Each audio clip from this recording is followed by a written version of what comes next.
Hello everyone. आज के class में हम लोग पढ़ेंगे मेथड्स ऑफ जीडीपी कैलकुलेशन। तो चलिए, पिछले क्लास में हमने क्या समझा कि जीडीपी क्या होता है, जीएनपी क्या होता है और इनके बीच में जो डिफरेंस है उसके बारे में समझा। फिर हमने कुछ ये भी समझा कि जीडीपी एट बेसिक प्राइस क्या होता है, मार्केट प्राइस पे क्या होता है जीडीपी, फैक्टर कॉस्ट समझा और भी कई तरह के कॉन्सेप्ट समझे। लेकिन जब हमें ये पता है कि जीडीपी क्या होता है, तो सबसे पहला सवाल हमारे दिमाग में ये आता है कि चूंकि जीडीपी एक ऐसा चीज है जिसको मॉस्पी कैलकुलेट करती है, ministry of statistics and programme implementation of under government of India. लेकिन आखिर इसका कैलकुलेशन कैसे किया जाता है? तो देखिए, कैलकुलेशन करने का कई तरीका है, लेकिन उसको करने से पहले हम लोगों को कुछ कीवर्ड समझ में आना चाहिए जो कि बार बार कैलकुलेशन के समय में हो सकता है यूज में आए। उसमें से पहला कीवर्ड है, जो पहला इंपॉर्टेंट कॉन्सेप्ट है, वो है डबल काउंटिंग का। देखिए, डबल काउंटिंग जब मैं बोल रहा हूँ ना, तो डबल काउंटिंग में क्या होता है, मेरे कहने का मतलब, इसमें एक एग्जाम्पल नंबर हम लोग पहला समझते हैं। मान लीजिए कि एक किसान है, ये क्या करता है ना, 100 किलो आलू इसके पास इरिगेशन से आती है। अब इसमें ये क्या करता है कि 50 किलो तो मार्केट में सोल्ड कर लेता है कंजम्पशन के लिए, लेकिन 50 केजी जो है वो दे देता है लेज या फिर कोई भी चिप्स बनाने वाली कंपनी को। अब हो सकता है कि इसका वैल्यू 10 रुपए के हिसाब से इसने दिया होगा, तो यहाँ पर 500 रुपये इसका नेट वैल्यू होगा, और यहाँ पे 10 रुपए के हिसाब से इसने बेचा होगा, तो इसका वैल्यू 500 रुपये होगा। लेकिन जब ये लेज जो चिप्स बनाने वाली कंपनी है, इसके पास जाता है ना, तो ये चिप्स बनाने वाली कंपनी इस 50 किलो आलू से कम से कम 10,000 रुपए की वैल्यू की चिप्स बनाती है। तो जो हम जीडीपी कैलकुलेशन करते हैं उसमें इस वैल्यू को काउंट करते हैं और इस वैल्यू को काउंट करते हैं। मतलब जो मेरा टोटल जीडीपी का वैल्यू होगा वो कितना होगा यहाँ पर। अगर हम मान लें पूरे देश में इतना ही गुड एंड सर्विसेज प्रोड्यूस हुआ है, आलू को अगर हम कंपेयर कर रहे हैं, तो वो होगा 10,000 प्लस 500, मतलब ₹10, 10,500। ये मेरा जीडीपी में कंट्रीब्यूशन होगा इसका। लेकिन यहाँ पर इस 500 को नहीं करेंगे काउंट। क्यों नहीं करेंगे? क्योंकि ये ऑलरेडी इसमें एक इंटरमीडियरी गुड की तरह काम कर रहा है। इंटरमीडियरी गुड का मतलब ये, इस 10,000 के वैल्यू में ऑलरेडी इसकी वैल्यू एडेड है, इसकी वैल्यू पहले से प्रेजेंट है। तो यहाँ पे जो फाइनल गुड और सर्विस यहाँ पर मेरा बना, जो कि इस केस में चिप्स है, उसमें ऑलरेडी इस 50 किलो आलू की वैल्यू एडेड है। और यहाँ पे जो 50 किलो आलू किसान ने बेचा था, वो ऑलरेडी कंजम्पशन पर्पज से डोमेस्टिक कंजम्पशन में, डोमेस्टिक फोर्स में चला गया, तो इसको हम काउंट करेंगे। मतलब यहाँ पर मेरे कहने का मतलब है कि एक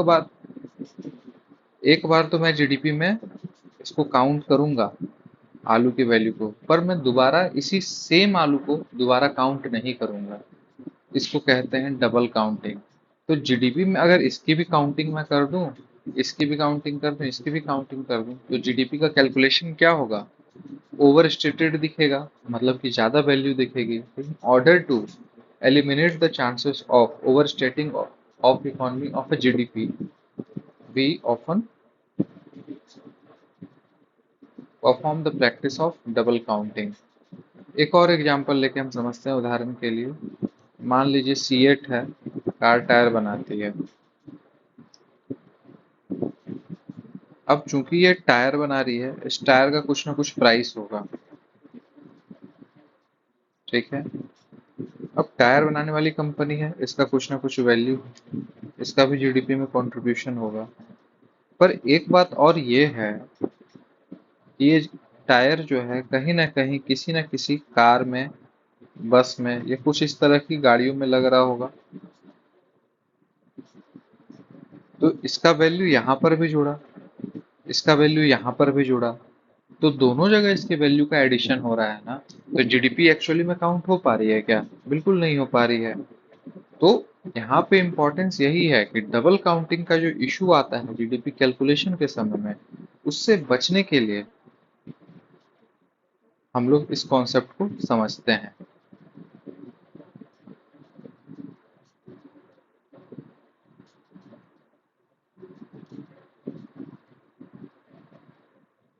तो जीडीपी कैलकुलेशन में हम लोग क्या करते हैं, जो इंटरमीडिएट गुड्स हैं, जैसे कि इस केस में टायर है, इंटरमीडिएट गुड है, उसका यहाँ पर जीडीपी में हम लोग कैलकुलेशन नहीं करते हैं, बल्कि इसका जो फाइनल प्राइस होगा, फाइनल गुड, इसका जो प्राइस होगा, इसको जीडीपी में हम लोग कैलकुलेट करेंगे। और उस हिसाब से जितनी ये गाड़ियां बिकेंगी उतनी क्वांटिटी इनटू इट्स प्राइस, उस हिसाब से हम लोग जीडीपी निकाल लेंगे। अब देखिए, एक टर्मिनोलॉजी जो हम यहाँ पर समझे वो था डबल काउंटिंग का। एक और टर्मिनोलॉजी जो हमें ऑफन इकोनॉमिक सर्वे पढ़ने के समय में समझ में आएगा, और भी कई सारी जब जब हम इकोनॉमी के टर्म्स पढ़ेंगे तो वहां पर आएगा, वो ये है कि ग्रॉस वैल्यू एडेड, यानी कि जीवीए क्या होता है।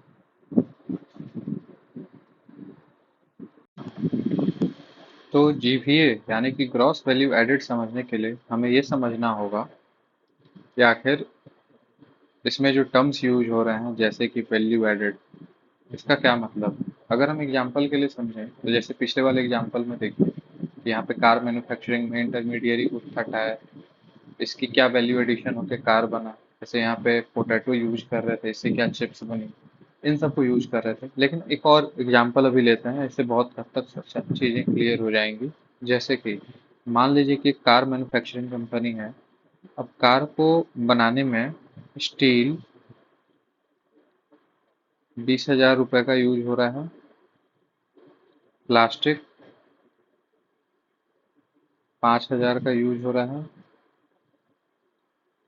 टायर 10,000 का यूज हो रहा है, वायर 2,000 का यूज हो रहा है, ग्लास 3,000 का यूज हो रहा है। और मान लेते हैं कुछ मिसलेनियस वगैरह, यानी कि कुछ एडिशनल कॉस्ट वगैरह होंगी, जैसे सीट्स वगैरह में क्या खर्चा आ रहा है, म्यूजिक सिस्टम में क्या खर्चा आ रहा है, कुछ लेबर चार्जेस वगैरह में क्या खर्चा है। मान के चल रहे हैं कि 55,000 रुपये यहाँ पर आए। ठीक है, तो ये तो इंटरमीडिएट गुड का कॉस्ट था हमारा।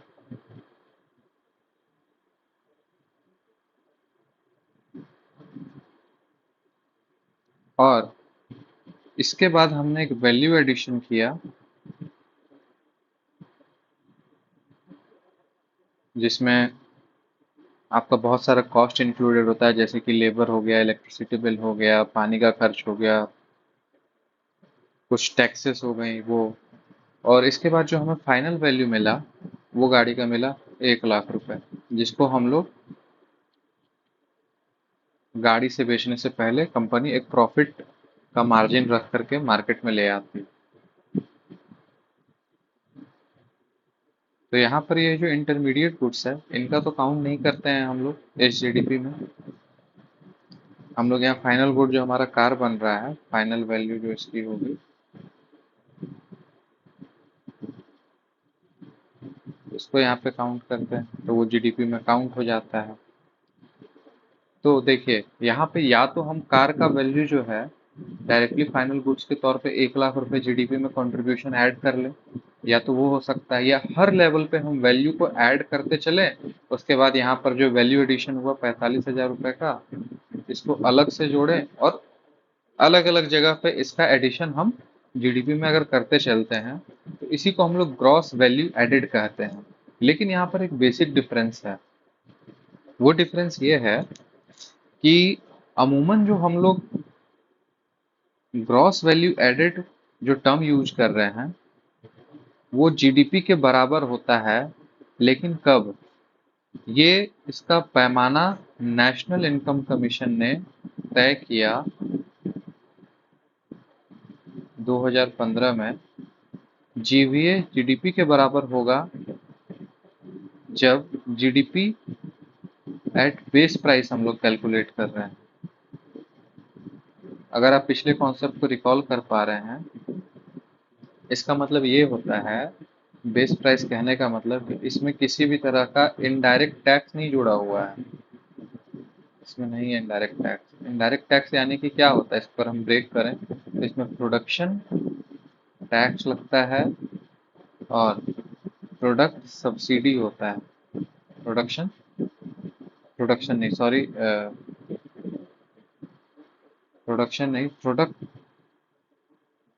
प्रोडक्ट टैक्स और प्रोडक्ट सब्सिडी का यहाँ पर कॉन्सेप्ट आता है, क्योंकि अब तो बन चुका है ना, तो प्रोडक्शन टैक्स क्यों लगेगा? प्रोडक्ट टैक्स और प्रोडक्ट सब्सिडी इंक्लूडेड होती। तो जब हम लोग जीडीपी बेस प्राइस पे निकाल रहे होते हैं ना, वो जीवीए के बराबर होता है।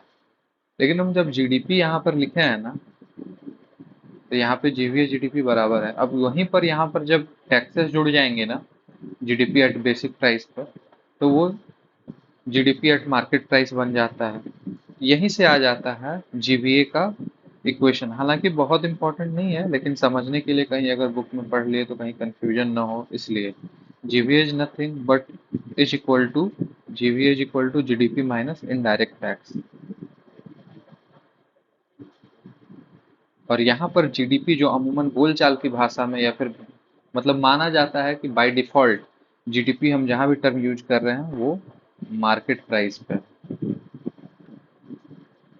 और इसका भी जो डिसाइडिंग फैक्टर है, जो डिसाइडिंग एजेंसी है, वो नेशनल इनकम कमीशन जो है 2015 में, उसने ही बोला कि हम जब जीडीपी यूज करेंगे तो जीडीपी को मान के चलेंगे, एट मार्केट प्राइस हम लोग कर रहे हैं, और जब हम जीवीए कहेंगे तो होगा वो जीडीपी एट बेसिक प्राइस। तो बराबर बात है।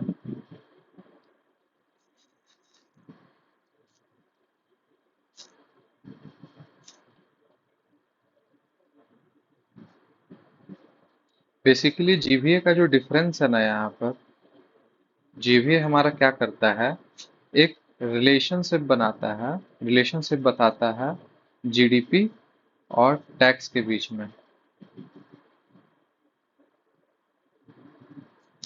कई बार आप देखेंगे कि जीवीए काफी ज्यादा हो रहा है, जीडीपी कम हो रहा है, तो वो ये दिखाता है कि टैक्स जो है वहां पर टैक्स इरोजन हो रहा है, टैक्स की चोरी हो रही है।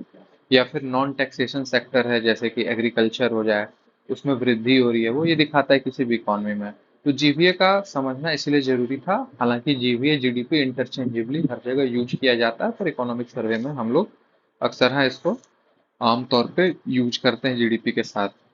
जीवीए बेसिक प्राइस पे कैलकुलेट करते हैं और जीडीपी बाय डिफॉल्ट हम लोग मान के चलते हैं कि ये मार्केट प्राइस पे है। और इसका ये हमें किसने डिसाइड करके बताया? ये बताया नेशनल इनकम कमीशन ने।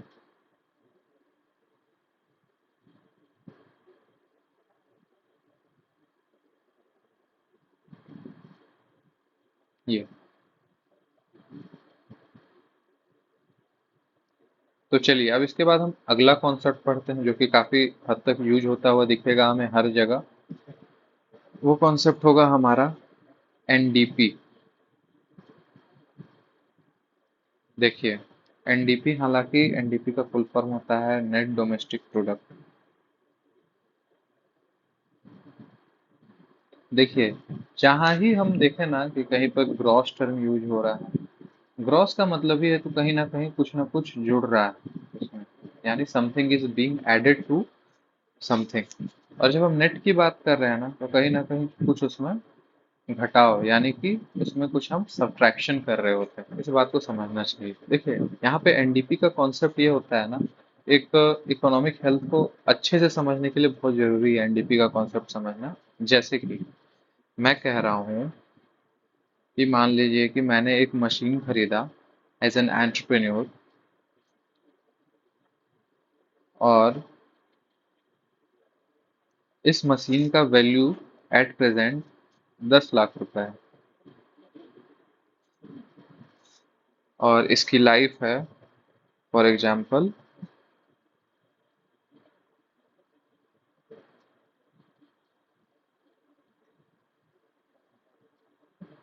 10 ईयर्स। अब देखिए होता क्या है कि अगर हम इसको एक बार जीडीपी में जोड़ें, मतलब ये अगर 10 लाख रुपए को एक बार जीडीपी में हम जोड़ दें, तो एक बार तो वो जीडीपी में काउंट हो जाएगा, काउंट तो हो ही जाएगा एक बार। लेकिन चूंकि इसका यूज 10 ईयर्स तक होगा, तो क्या अगले 9 साल तक इसका जीडीपी में काउंट नहीं होना चाहिए? गुड्स एंड सर्विसेज में as an factor of production काम तो आ ही रहा है ना ये। तो अगले 10 साल तक इसका यूज होगा।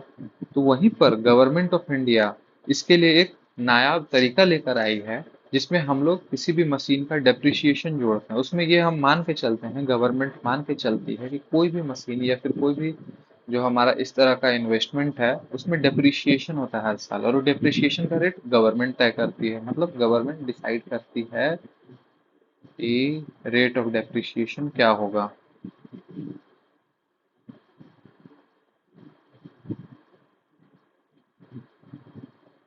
जैसे कि इस अगर कॉन्सेप्ट को हमें समझना है, तो मान लीजिए कि जो वैल्यू है मशीन का, वो जो 10 लाख रुपए का वैल्यू था, वो 1 लाख रुपए हम मान के चलते हैं कि वो यूज हो गया एक साल में।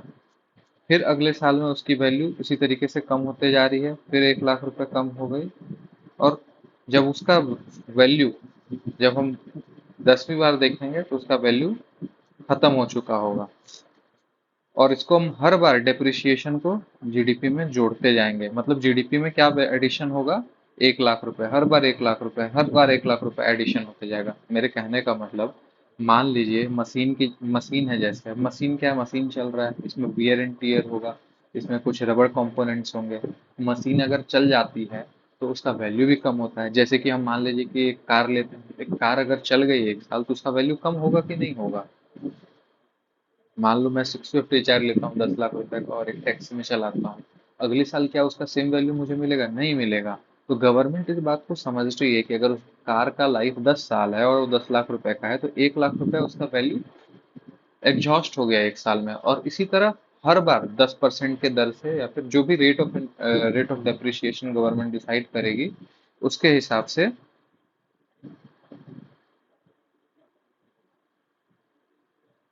उसका वैल्यू कम होता रहेगा। तो हर बार 1 लाख रुपया जीडीपी में उसका एडिशन होते रहेगा, बजाय कि एक बार में, instead of one time count, हर बार इसका 1 लाख रुपया जीडीपी में एडिशन होगा, बजाय कि इसका 10 लाख का एडिशन हो। और इसीलिए हम लोग यहाँ पे ग्रॉस टर्म का यूज करते हैं कि जीडीपी में जो ग्रॉस टर्म आता है, ये इतना इम्पोर्टेंट क्यों है, इसका मतलब ही यही है। ग्रॉस का मतलब होता है सकल, मतलब ओवरऑल एडिशन। जैसे हम बोले ना, कोई चीज जब जुड़ता है आपस में, तो ये जो डेप्रिसिएशन का वैल्यू है over the period of time, ये 10 लाख रुपए मान लो कि 10 साल में जो इसका लाइफ है मशीन का, उसमें वो बढ़ के जुड़ेगा अलग अलग साल में। ठीक है। तो बेसिकली जीडीपी हम लोग क्या करते हैं, डिफाइन करते हैं किसी भी current value of all final goods and services जो कि हमारे नेशन में बन रहा होता है एक साल में, उस पर हम लोग जीडीपी खोजते हैं, जो उसका करंट वैल्यू है। मतलब 1 लाख रुपए डेप्रिसिएशन हो रहा है, वो जुड़ जाएगा जीडीपी में जा करके। पर जब हम यहाँ एनडीपी पढ़ रहे हैं, एनडीपी में क्या होता है, एनडीपी में हम लोग डेप्रिसिएशन को निकाल देते हैं। एनडीपी क्या होगा? GDP minus depreciation.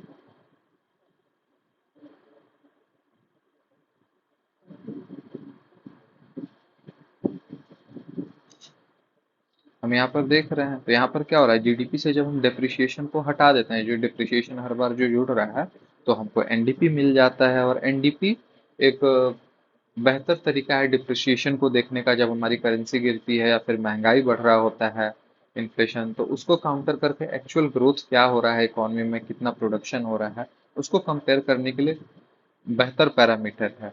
और वेरी सिमिलरली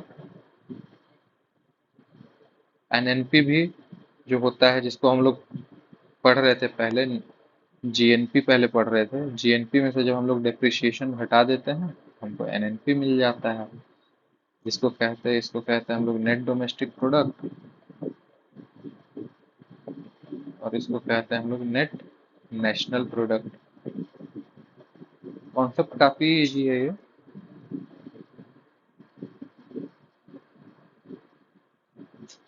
तो चलिए, अब जब हम कुछ टर्मिनोलॉजीज को समझ चुके हैं, तब हम लोग अब आगे बढ़ते हैं अपने कॉन्सेप्ट्स की तरफ। और भी किस तरीके से एक्चुअली में अब जीडीपी का कैलकुलेशन होगा, अब हम लोग वो सीखेंगे। देखिए, एक चीज मैंने ध्यान नहीं दिया यहाँ पर, जो मैंने यूज किया है national income commission. National income commission नाम की कोई चीज नहीं है, नेशनल इनकम कमेटी है। और नेशनल इनकम कैलकुलेशन के समय में नेशनल इनकम कमेटी है, इस चीज को आप ध्यान रखेंगे। आगे बढ़ने से पहले हम लोग यहाँ पे नेशनल इनकम कमेटी, और ये उस समय जब इसका कैलकुलेशन हो रहा था 2015 में, तब ये डिसाइड हुआ था जीबीए और जीडीपी का जो हम लोग यूज करेंगे बाय डिफॉल्ट, उसमें क्या होना है। खैर चलिए, अब हम लोग आगे वाले कॉन्सेप्ट पे आते हैं। जो सबसे इम्पोर्टेंट है, वो इम्पोर्टेंट ये है कि अब हम लोगों को जीडीपी कैलकुलेट कैसे करते हैं उस चीज के बारे में पढ़ना है।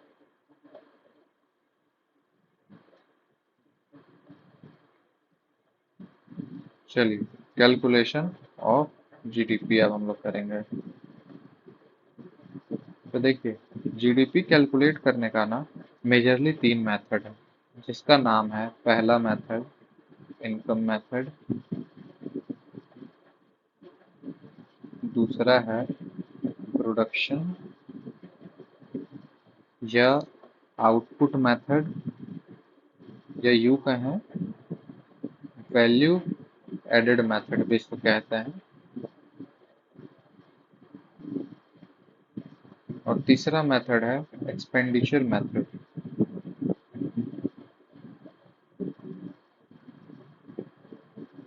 देखिए, होता क्या है कि जो जीडीपी का कैलकुलेशन हम लोग करते हैं ना, आइडियली तीनों मेथड से हमारा रिजल्ट सेम आना चाहिए। रिजल्ट जो है वो सेम होना चाहिए, बट एक्चुअली में ऐसा होता नहीं है। अब इसके पीछे रीजन है, उस रीजन को हम डिस्कस करेंगे, लेकिन हम लोग पहले ये जान लें, मोस्टली इंडियन गवर्नमेंट या तो प्रोडक्शन मेथड को यूज करती है या एक्सपेंडिचर मेथड को यूज करती है जीडीपी कैलकुलेट करने के लिए। उसमें भी मेजरली जो यूज होता है वो प्रोडक्शन मेथड होता है ये। अब इसके पीछे क्या रीजन है उसको हम लोग समझते हैं। लेकिन इन केस ऑफ इंडिया तीनों में सेम रिजल्ट नहीं आता है, थोड़ा बहुत डिस्क्रिपेंसीज रहता है। डिस्क्रिपेंसीज,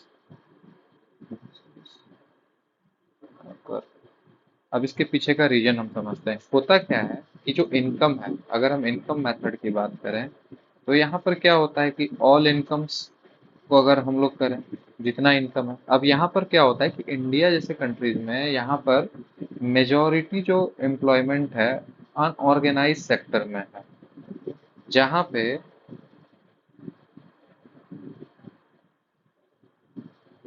जो इनकम है वो रिकॉर्ड होती ही नहीं है। मेरे कहने का मतलब, जैसे मैं ई रिक्शा से ए से बी गया, तो क्या ये यहाँ पर मुझे बिल मिलता है क्या? नहीं मिलता है। वहीं अगर मैं मेट्रो से जाऊं, तो यहाँ पर मुझे बिल मिलता है। आप मेरी बात समझ रहे होंगे। जैसे कि अगर मैं मैकडी जाता हूँ, मैकडोनल्ड्स जा रहा हूँ, तो वहाँ पर जो मैं बर्गर खाऊंगा, तो बर्गर का मुझे बिल मिलता है।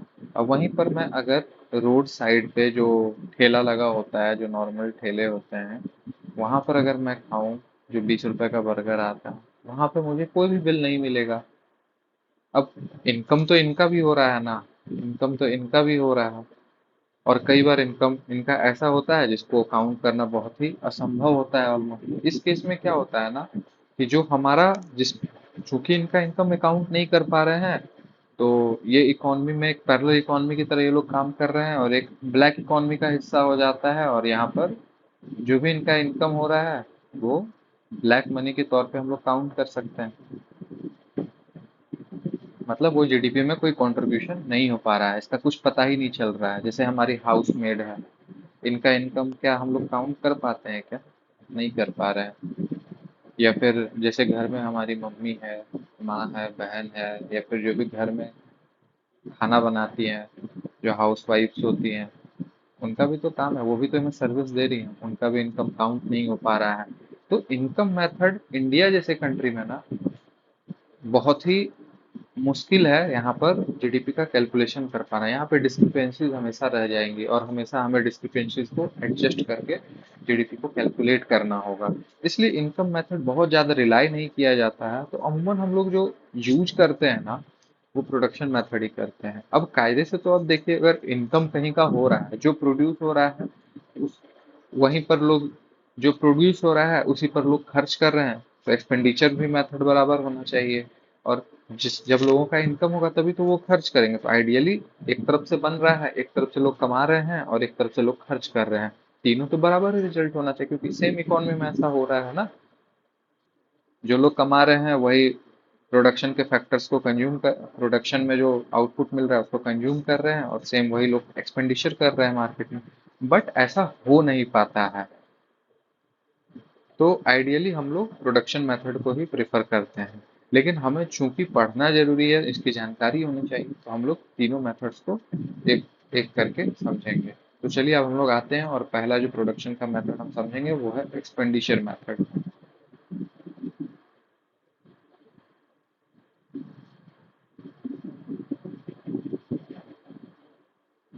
एक्सपेंडिचर मेथड क्या है?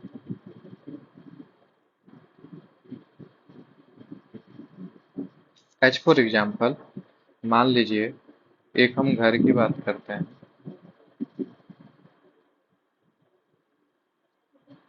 मान लीजिए मेरे घर में मेरे पिताजी हैं, मेरी माता जी हैं, मैं खुद हूँ, मेरी बहन हो, मेरा भाई हो।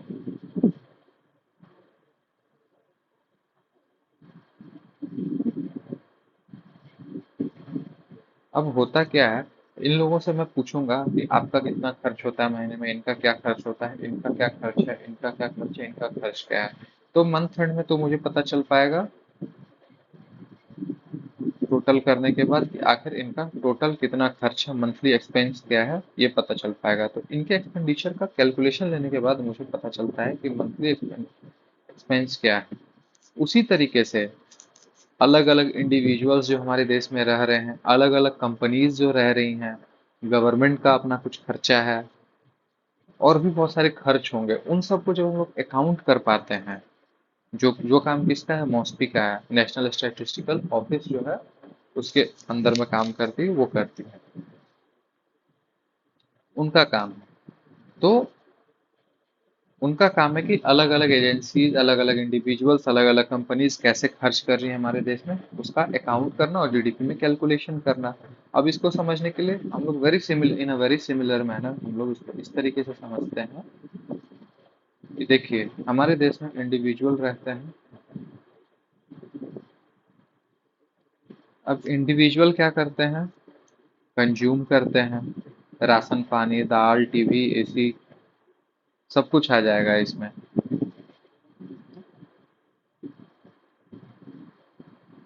वॉशिंग मशीन, मान लीजिए राइस पल्स, एक तो इनका खर्चा। दूसरी बात क्या है कि हमारे देश में कंपनीज भी हैं। कंपनीज क्या करती हैं, कंपनीज जो भी अपना अकाउंट्स में डिटेल लेते हैं, चाहे वो एसी लगाएं या फिर सिस्टम लगाए कोई सॉफ्टवेयर कंपनी, या फिर कोई लैंड लीज पर ले, उनके लिए वो इन्वेस्टमेंट है। कंपनीज इन्वेस्ट करके खर्च करती हैं। गवर्नमेंट क्या करती है, गवर्नमेंट भी हमारे लिए बहुत कुछ करती है। रोड के लिए टार खरीदती है, मेटल्स खरीदती हैं, आयरन स्टील खरीदती है, ऑयल खरीदती है। तो गवर्नमेंट का भी बहुत सारा काम है, गवर्नमेंट परचेज करती है। ये परचेजेस में आपका बहुत सारा चीज आ जाएगा, जैसे उनका जो भी खर्च है, आपका पुलिस, डिफेंस, एडमिनिस्ट्रेशन, रूट्स पे, एजुकेशन पे, हेल्थ पे, और भी बहुत सारी चीजें हैं।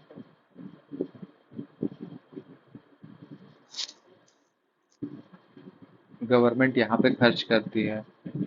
तो इन तीन तरह का खर्च हम देख पा रहे हैं। तो अब हमको अगर जीडीपी कैलकुलेट करना होता है ना, तो हम लोग क्या करते हैं, जो कंजम्पशन है, जो कि हमें इंडिविजुअल से मिल रहा है, इसको यहाँ ऐड कर देते हैं, और यहाँ पर जो इन्वेस्टमेंट है, इसको यहाँ ऐड कर देते हैं। ये हमें कहाँ से मिल रहा है? ये हमें मिल रहा है कंपनीज से। और हम लोग क्या ऐड करेंगे?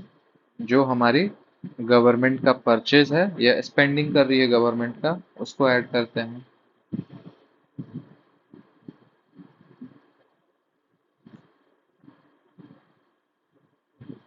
अब होता क्या है कि हर कुछ हमारे देश में जो चाहिए वो तो बन नहीं रहा है। जैसे कि मोबाइल फोन आज के तारीख में हम देखें, जो मोस्टली हमारी कंपनीज हैं जो कि ज्यादा सेल कर रही हैं, वो क्या है, या तो एप्पल है, वीवो है, रियलमी है, रेडमी है, शाओमी है, जो यही सब तो है। इंडियन कंपनीज कम है, तो ऑफ कोर्स इन सबको हम या तो इम्पोर्ट कर रहे हैं या मैन्युफैक्चर कर रहे हैं, यही दो चीज हो पाता है।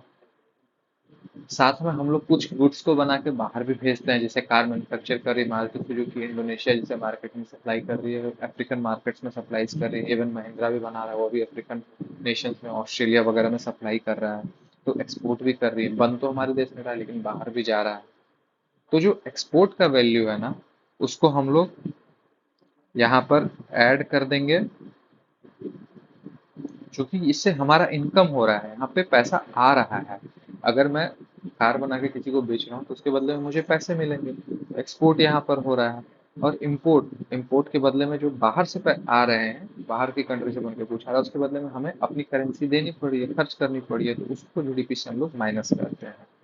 और जब हम फाइनल इक्वेशन इस पर आते हैं, तो फाइनल इक्वेशन मेरा होता है C plus I plus G plus N X, net export.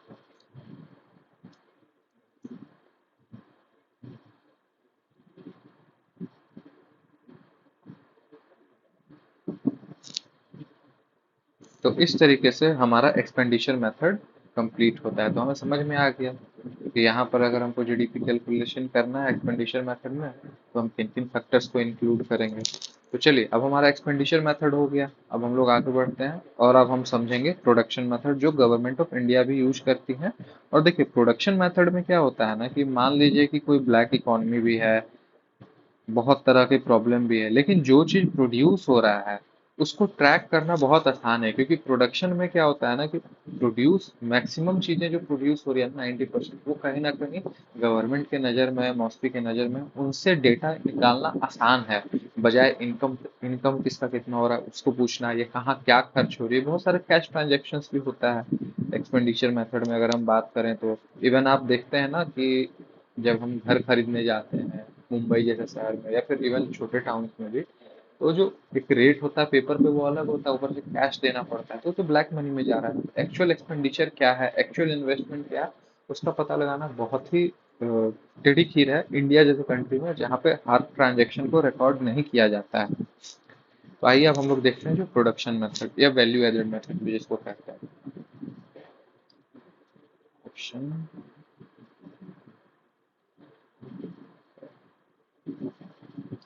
या वैल्यू एडेड।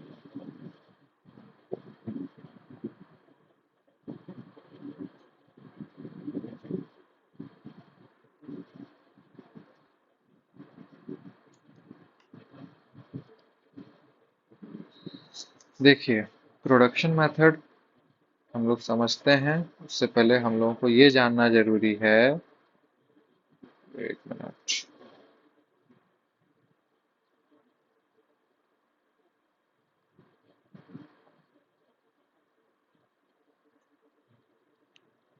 कि इसमें हम लोग क्या करते हैं, जो भी goods and services produced in one financial year,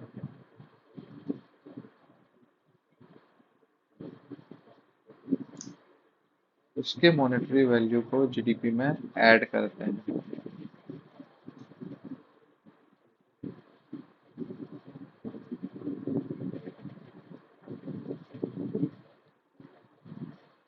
और इसमें एक चीज और हम लोग याद रखेंगे कि ओनली न्यूली प्रोड्यूस्ड गुड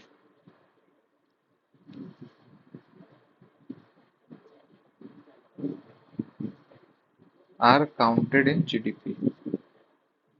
मतलब जो इस साल बना है ना, केवल हम उसको काउंट करते हैं। Resale of existing good is not.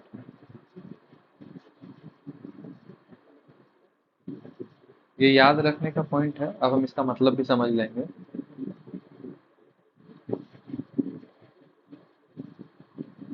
आइए तो हम अब इसका ब्रॉड मीनिंग समझते हैं। क्या मान लेते हैं कि किसी फाइनेंशियल ईयर में मैं एसी खरीदने जा रहा हूँ, मान लो कि वोल्टास का है। एक फाइनेंशियल ईयर हम लोग उठाते हैं। उस फाइनेंशियल ईयर को मान लीजिए, कौन सा फाइनेंशियल ईयर हम लोग मान लें, वोल्टास कंपनी है, वो एसी प्रोड्यूस कर रही है।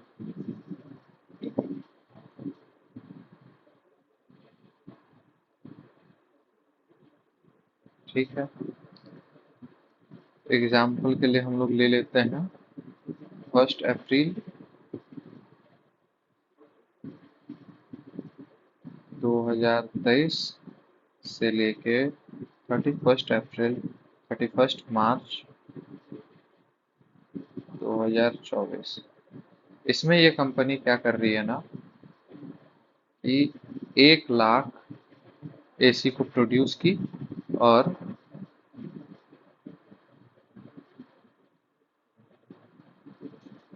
बेचने के लिए अपने रिटेलर शोरूम में चली गई। और उससे पहले 31 मार्च तक, 31 मार्च 2023 के इसके पास 10,000 यूनिट्स एसी बचे हुए थे।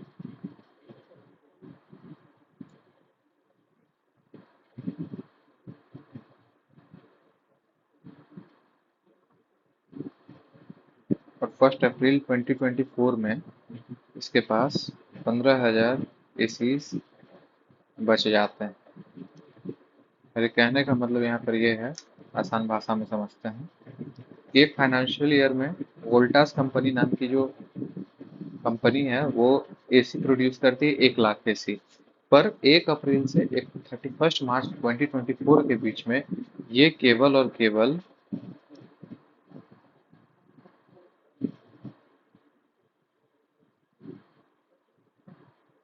कितनी एसीज का जो बेच पाएगी उसको ही हम लोग जीडीपी में काउंट करते हैं। मेरे कहने का मतलब, देखिए बन के तो पहले से आ रहा होगा एसी। 31 मार्च 2023 में जो टोटल यहाँ पे काउंट होगा, वो काउंट हम कैसे करेंगे? एक फाइनेंशियल ईयर में कितना एसी बिका, वो हम काउंट इस तरह से करेंगे। 1 लाख जो यहाँ पे करंट फाइनेंशियल ईयर में इनको बिकना था, और 10,000 जो पिछले साल का बचा हुआ था उसको हम लोग काउंट नहीं करेंगे, और 15,000 जो अगले साल में के लिए बच गया स्टॉक, उसको हम लोग यहाँ पे जोड़ देंगे। तो आएगा 1,05,000। इस बार हम लोग जो काउंट करेंगे जीडीपी में, वो 1,05,000 जो है जीडीपी में काउंट होगा। देखिए इसमें कंफ्यूज मत होइएगा, इसलिए हम ये बात बोल रहे हैं। 1 अप्रैल 31, देखिए अगर हम इस करंट फाइनेंशियल ईयर की बात करें तो 1 लाख एसी बने। ठीक है। अब उसमें से होता क्या है ना कि 1 लाख में से 10,000 एसी बच गया, जो पिछला वाला था वो बचा हुआ है, उसको हम यहाँ पे काउंट नहीं करेंगे। बिका वो भी होगा लेकिन वो यहाँ पे काउंटेड नहीं होगा। और जो ये 15,000 एसी इस बार वाला है ना जो बच गया है, उसको हम इसमें ही जोड़ लेंगे। और जब हम सब्सिक्वेंटली अगली बार जब हम यहाँ पे कैलकुलेशन कर रहे होंगे ना, मान लीजिए 2024 से 1 अप्रैल 2024 से जब हम लोग 31 मार्च 2025 में कैलकुलेट कर रहे होंगे ना, तो ये जो 15,000 एसी होगा ना, उस पर जो प्रोडक्शन होगा वहां पर से हम इसको माइनस कर देंगे, क्योंकि इसका काउंट हम ऑलरेडी पिछले फाइनेंशियल ईयर में कर चुके हैं। यहाँ पर हम लोग काउंट कर दिए ना, देखिए काउंटेड है। उसी तरीके से पिछले फाइनेंशियल ईयर 2022 से 23 वाले में ना ये लेफ्ट ओवर प्रोडक्ट में आया होगा, तो ये 10,000 वहां पे काउंटेड रहा होगा, इसीलिए इसको हम दोबारा काउंट नहीं करेंगे। इसीलिए हम इस 10,000 को माइनस करके चल रहे हैं, और 15,000 जो अगले साल का जो स्टॉक बच गया था वो अगले साल में वो यहाँ पर हम जोड़ चुके हैं, ताकि अगली बार जब मान लीजिए कि अगर यहाँ पर 80,000 एसी बन रहा होगा, तो हम जब टोटल यूनिट्स यहाँ पे जीडीपी में काउंट करने के लिए लेंगे ना, तो यहाँ पर हम 15,000 को माइनस कर देंगे, और सपोज 5,000 यूनिट्स इसमें से बच गए 80,000 में से, तो यहाँ पे 5,000 ऐड कर देंगे, और उसके बाद जो हमें बचेगा यूनिट, मतलब 70,000 एसी के यूनिट्स को हम लोग यहाँ पे जीडीपी में कैलकुलेट करेंगे। इस तरीके से हम लोग यहाँ पे कैलकुलेशन करते हैं प्रोडक्शन मेथड में। इसीलिए मैंने कहा कि only newly produced goods are counted in GDP, जबकि रिसेल जो है एग्जिस्टिंग गुड का उसको काउंट नहीं करते, क्योंकि वो पिछले फाइनेंशियल ईयर में काउंट हो जाता है। ये नॉर्मल कॉमन सेंस की बात है। तो इससे हम एक कंक्लूजन पे आ सकते हैं ना। क्या कंक्लूजन है? कंक्लूजन ये है कि जीडीपी का फॉर्मूला क्या होगा। तो जीडीपी का फॉर्मूला ये होगा इस केस में कि कितनी सेल्स हुई हमारी, सेल्स हुई इतनी ना, सेल्स कितनी हुई हमारी, ये सेल्स था, और minus opening stock plus closing stock. ये रहा क्लोजिंग स्टॉक। हम केवल इस फाइनेंशियल ईयर के लिए बात कर रहे हैं। ये क्लोजिंग स्टॉक ये है, और ये ओपनिंग स्टॉक है। ओपनिंग स्टॉक को हम लोग सब्ट्रैक्ट कर दिए, क्लोजिंग स्टॉक को ऐड कर दिए, इससे हमारा वैल्यू निकल गया। अब जो अगला मेथड है जो हमें पढ़ना है, जिसमें बहुत सारी डिस्क्रिपेंसीज आती हैं और गवर्नमेंट इसमें बहुत ही ज़्यादा एफिशिएंट नहीं है समझने में, कैलकुलेट कर पाने में, उसका नाम है इनकम मेथड। आइए, आखिरी जो हमारा कैलकुलेशन, जीडीपी कैलकुलेशन का तरीका है इनकम मेथड, उसको कैलकुलेट, उसको हम लोग, तो हम लोग जानते हैं कि जो इनकम मेथड है वो basically mostly developed nation use करते हैं अपने जीडीपी कैलकुलेशंस के लिए, क्योंकि वहाँ पे जितना भी ट्रांजैक्शन होता है ना वो रिकॉर्ड होता है। इवन हम अगर कोई स्ट्रीट साइड वेंडर से भी कोई फूड ले रहे हैं, चाहे हम छोटा सा रिक्शा में ही ट्रैवल कर रहे हैं या टैक्सी में ही ट्रैवल कर रहे हैं, हालांकि यूपीआई आने से ना इंडिया में बहुत हद तक बढ़त हुई है।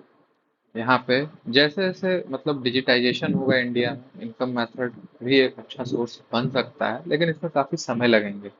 तो मोस्टली हम लोग इनकम मेथड्स क्या है उसको समझते हैं, लेकिन उसको समझने से पहले कुछ कॉन्सेप्ट समझ लेना जरूरी है कि जीवीए हम लोग बेसिक प्राइस पे अगर निकालते हैं, ये तो पता है हमें। जो जीवीए बेसिक प्राइस होता है,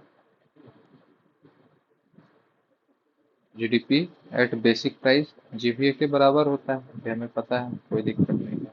और जीडीपी जो हम लोग अमूमन निकालते हैं वो एट मार्केट प्राइस होता है, ये बातें भी हमें पता है। और जो मार्केट प्राइस होती है वो क्या होती है? वो होती है बेसिक प्राइस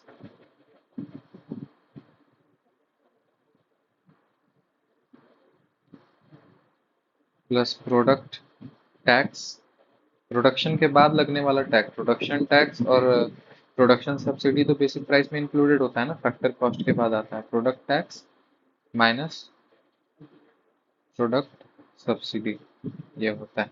ये तीन चीज हमें पता है। तो चलिए अब आते हैं हम लोग जीडीपी कैसे कैलकुलेट करते हैं। उसको कैलकुलेट करने से पहले हम लोग क्या करते हैं, जीडीपी एट बेस प्राइस, या हम कहें जीवीए एट बेस प्राइस, उसको निकालते हैं, क्योंकि इसके बाद इस पर प्रोडक्ट टैक्स लगता है। इनकम मेथड में पहले हम लोग इनकम निकाल लेते हैं, फिर उसमें टैक्सेशन को जोड़ देंगे तो हमें जीडीपी एट मार्केट प्राइस निकल जाएगा, क्योंकि हम जीडीपी जो मार्केट प्राइस पे निकालते हैं उसको ही हम लोग नॉमिनल जीडीपी में काउंट करते हैं। तो बेस प्राइस में निकालते हैं। तो सबसे पहला इनकम क्या होता है, जो किसी भी फर्म में या फिर किसी भी कंपनी में या किसी भी फैक्ट्री में जो काम कर रहा होता है एम्प्लॉय, उसको जो वेजेस मिल रही होती है या कंपनसेशन मिल रहा होता है, उस कंपनसेशन का साथ साथ मतलब सिर्फ उतना नहीं है, उस कंपनसेशन का मतलब ये है कि उस पर कंपनी क्या खर्च कर रही है, चाहे उसे कैब सर्विस दे रही है या फ्री फूड दे रही है या इंश्योरेंस दे रही है, मेडिक्लेम दे रही है, इवन उस पे जो एसी का बिल आ रहा होगा, हर कॉस्ट उसमें एडेड होता है, जिसको हम लोग सीटीसी कहते हैं ना, वो आम बोलचाल की भाषा में कॉस्ट टू कॉर्पोरेट। तो उसमें पहला जो इनकम होगा, उसमें इनकम हम लोग जोड़ते हैं कॉस्ट टू एम्प्लॉयज यानी कंपनसेशन टू एम्प्लॉयज, इसका फुल फॉर्म होगा कंपनसेशन टू एम्प्लॉयज।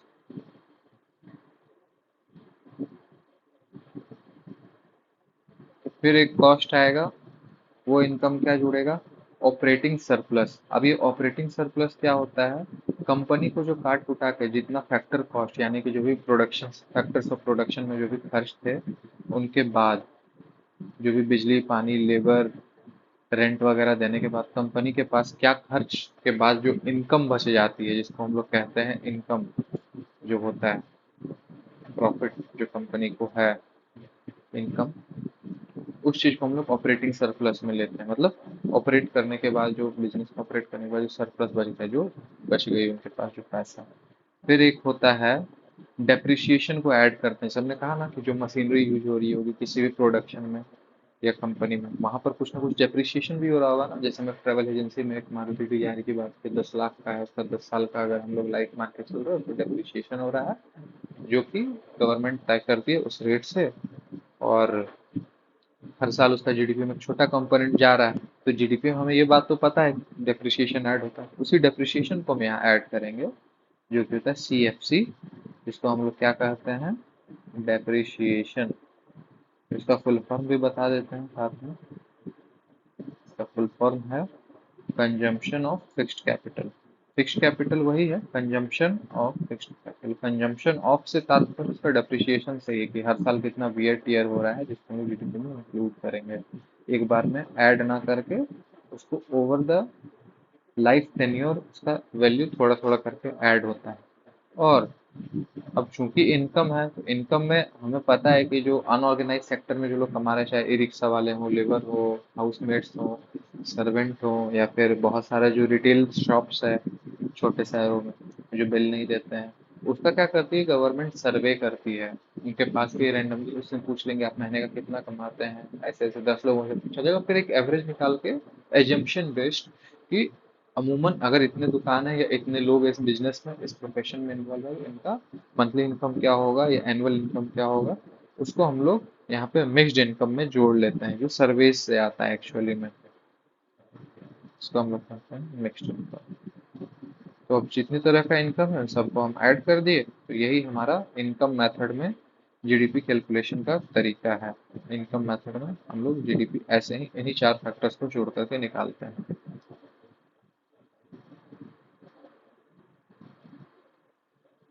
तो हमें पता चल गया कि जो जीवीए एट बेस प्राइस है वो क्या है, compensation to employees plus operating surplus plus consumption of fixed capital plus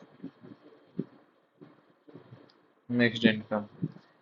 पर जीडीपी तो हम लोग अमूमन बोलचाल की भाषा में और बाय डिफॉल्ट हमने बताया था ना, नेशनल इनकम कैलकुलेशन 2015 के हिसाब से जीडीपी हम लोग मार्केट प्राइस पे निकालते हैं। तो अगर हम लोग जीडीपी इसको मार्केट प्राइस पे निकालेंगे तो क्या करेंगे, इसको तो ऐड करेंगे, ये GVA add basic price plus इसमें अब चूंकि प्रोडक्ट बन चुका है तो इसमें प्रोडक्ट टैक्स लगेगा और माइनस प्रोडक्ट सब्सिडी लगाएंगे।